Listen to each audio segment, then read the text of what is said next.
En esta segunda entrevista vamos a hablar sobre cómo era ser mujer durante el franquismo y vamos a entrevistar a Adoración García. Si puedes contar una breve biografía de lo que hiciste durante el franquismo, la transición. Bueno, yo empiezo desde una pequeña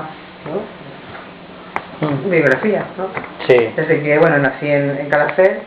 Esa época no la recuerdo, claro, por supuesto, porque no era muy pequeña, y lo que sí recuerdo mucho era, ya cuando tenía a partir de 5 o 6 años, sí que recuerdo que vivíamos en un pueblo que se llamaba Alpera, y de ahí tengo muy buenos recuerdos, la verdad.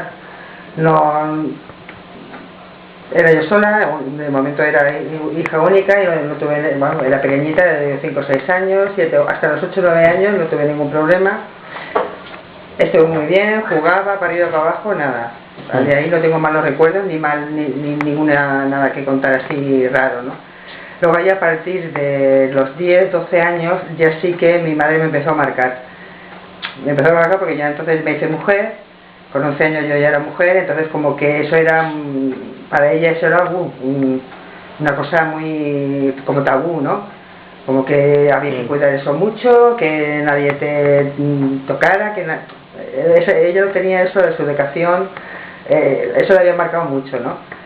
Y como que estabas no te dejaban salir por la noche, yo me entiendo, con esa edad, de todas maneras no te dejaban salir con 12 años, ni 13, ni 15, ni vamos, era raro que te dejaran salir por la noche. En mi adolescencia, hombre, no es que tenga mal, yo lo asumí, ¿no? Lo que mi madre me mandaba, ¿no? Vamos a decirlo así. Lo asumía porque, yo qué sé, comprendía que estaba en su casa y que le tenía que hacer caso, ¿no? Entonces yo pues empecé a salir a los 17, 18 años. Empecé a salir con amigas. Pero que yo tenía que estar a una hora en mi casa, a las 10 de la noche, o muy tarde tenía que estar en mi casa, y si no estaba a esa hora, eso era tremendo, me llamaban unos pollos, que madre mía, que has hecho, porque que dónde estabas, una cosa para mí exagerada, ¿no? Yo no le entendía el por qué exageraba tanto en llegar a lo mejor 10 minutos después, ¿no? Y lo que sí que ella tenía mucho, pues eso, que un embarazo no deseado, ¿no? Vamos a decirlo así, aunque todo el mundo hace lo que puede cuando es joven, pues hace lo que puede, donde puede y como puede, ¿no? Pero era un poco difícil, por lo menos para mí, ¿no? Por lo menos para mí era bastante difícil. Y pues yo te digo, notaba mucho la presión de mi madre en ese aspecto, ¿no? En el de no dejarme salir, el no poder irme con las amigas a ciertos sitios, ¿no? En lotería son muy restringidos. Luego ya, cuando tuve, no sé si eran 21 años o así, pues conocí a un chico, empezamos a salir y tal, pero la hora de entrar a mi casa era siempre la misma, a las 10 de la noche. No había manera de decir, oye, pues si tengo una relación con una persona o no, con un chico, que es formal, nada, a las 10 de la noche yo en mi casa, tenía que estar en mi casa. Y me acuerdo una vez, eso fue antes de salir con el chico estaba con las amigas, eso fue, estaba yo con las amigas y pues un día perdí el autobús. Y antes no había teléfonos móviles ni teléfonos en casa tampoco. Por lo menos yo no tuve hasta, que yo recuerdo, hasta bastante después. Y claro, no podías avisar, como ahora por ejemplo, dice, oye, pues que papá o mamá, que voy a llegar más tarde, que estoy aquí o estoy allá. Pues perdí el autobús y llegué, no sé si fueron 10 minutos más tarde. Y pues nada, mi madre abrió la puerta, porque yo no tenía llave de mi casa, yo no tenía mi llave, yo tenía que llamar, no como ahora, ¿no? Que yo qué sé, mis hijos tienen las llaves de mi casa para poder entrar y salir, pero yo antes no tenía llaves de mi casa. Fue a abrir la puerta y me agarré un bofetón que todavía me acuerdo, todavía me duele el oído. Simplemente por eso, por llegar 10 minutos tarde, o sea que yo me sentía un poco en ese aspecto un poco atada, ¿no? Un poco reprimida. Pero lo asumía porque ¿qué iba a hacer, no? ¿Qué iba a hacer? Me voy de mi casa, ¿no? ¿Y dónde iba a ir? yo lo viví así, yo lo viví de esa manera. Yo veía que otras chicas de mi edad no lo veían así.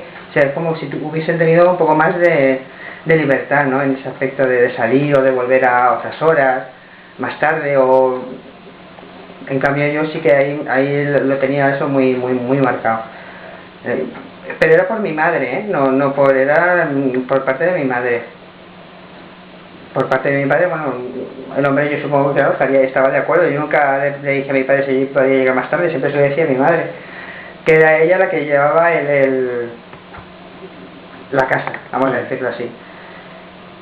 ¿Y la diferencia entre un hombre y una mujer? Bueno, en mi casa sí que había, bueno, era diferencia total. A mis hermanos, que yo tengo 2 hermanos, volvían cuando querían y vamos, no había allí nadie que le dijera, oye, ¿qué pasa? O ven hasta ahora o más. Nada. En cambio a mí siempre. A mis hermanos nunca. O sea que eso es una de... Fíjate, ¿no? Y decía, bueno, ¿y por qué? Porque también puede tener peligro igual, ¿no? Cualquier historia, cualquier persona que se te cruce por la calle que tenga mala idea, en cambio ellos, para nada. ¿Y después de la muerte de Franco cambiaron las cosas? ¿O? En mi casa no. En mi casa no. En mi casa sí, igual. Yo hasta que no me casé, ya en mi casa tenía que estar a esa hora y punto. Y no había más que hablar. Y hasta que no me casé, pues yo, claro, ya me casé, ya mi madre, claro, ya estaba en mi casa, yo no iba a decir, oye, aquí dónde van y dónde vienen, ¿no? Pero hasta que no te casabas, entonces no, vamos, que no podías hacer lo que tú quisieras. Por lo menos no tenía esa libertad. Ahora, libertad para trabajar sí que tenía, eso sí. Podía ir a trabajar para arriba para abajo y en eso ni se metía ni metía, pues aquí no, pues aquí sí.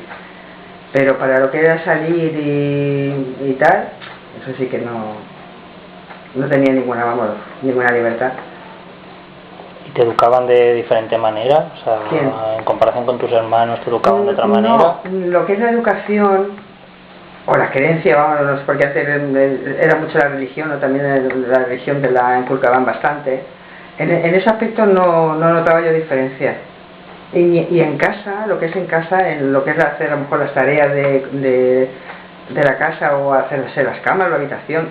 Mi madre a mis hermanos también les decía, oye, hazte la cama, recoge y tal, o sea que en ese aspecto no, fíjate. Ahí sí que nos trataban igual, vamos a decirlo así. Lo único que sí que era muy diferente era en el salir, en irte por ahí con los amigos, para ir para abajo. En eso sí que era diferencia brutal. Ahora, lo que era en casa no. De hecho, muchas veces cuando no estaba yo en casa o estaba trabajando y tal, mis hermanos le ayudaban a mi madre pues a limpiar, a recoger, para arriba, para abajo, vamos, y ella no hacía diferencia. No, como tú eres hombre, tú no lo hagas. En eso no hacía diferencia. Fíjate tú que no sé por qué tenía mi madre marcado mucho el salir, el de salir por eso, porque entonces sí que había muchos embarazos no deseados. En mi época, cuando yo era adolescente, muchísimas chicas se quedaban embarazadas. Ya no sé si por desconocimiento, porque tampoco había tantos medios, ¿no? para prevenir el embarazo. No se conocía tantas cosas, no había tantas cosas. Y mi madre, el miedo era ese, y por eso me venías tú como tan marcada, ¿no? Pienso. ¿Y los padres no contaban nada sobre sexualidad? Nada, no, para nada. Ya lo que aprendías, o lo aprendías por tu cuenta, te enterabas por tu cuenta, o en el colegio, no, pero vamos, en el colegio yo contaba nada.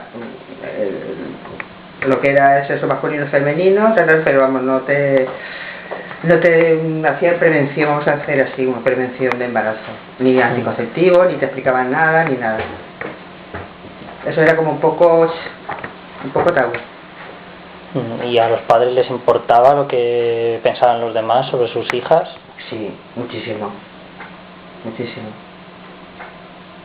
¿no? Porque si tú eras por ahí que te ibas cada por tres de marcha para arriba para abajo, te decían que era, pues mira, yo qué sé, de puto para arriba, vamos a decirlo así. Tienes que ser como Dios manda, estar en tu casa y volver a tu hora, y si no, no eres decente, vamos a ver. Sí, que no te dejaban salir siempre. Exactamente.